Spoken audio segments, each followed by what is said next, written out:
ஒரு முக்கிய செய்தி கிடைத்திருக்கிறது, என்னவென்று பார்க்கலாம்.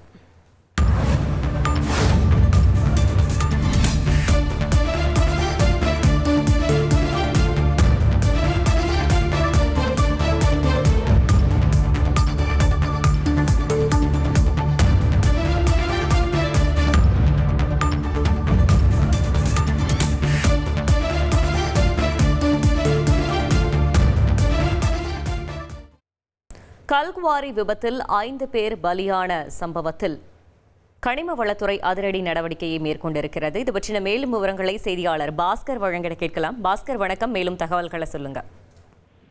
சிவகங்கை மாவட்டம் சிங்களாபுரி அருகே இருக்கக்கூடிய அந்த கல்குவாரியில திடீரென அந்த பாறை சரிந்து விடுவதன் காரணமாக 5 தொழிலாளர்கள் உயிரிழந்தார்கள்.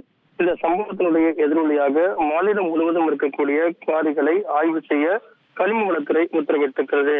குவாரிகள்ல தொழிலாளர்களுடைய பாதுகாப்பு நடைமுறைகள் முறையாக பின்பற்றப்படுகிறதா, இந்த குவாரிகள் முறையான அனுமதி பெற்று செயல்படுகிறதா, லைசன்ஸ் இருக்கிறதா என்பது குறித்தெல்லாம் அதிரடி ஆய்வுகள் மேற்கொள்ள வேண்டும் அப்படிங்கிறதும், அந்த ஆய்வுகளுடைய அறிக்கையை சென்னை தலைமைச் செயலகத்தில் இருக்கக்கூடிய கனிம வளத்துறையினுடைய செயலாளருக்கு அனுப்பி வைக்கப்பட வேண்டும் என்பதும் உத்தரவாக பிறப்பிக்கப்பட்டிருக்கிறது.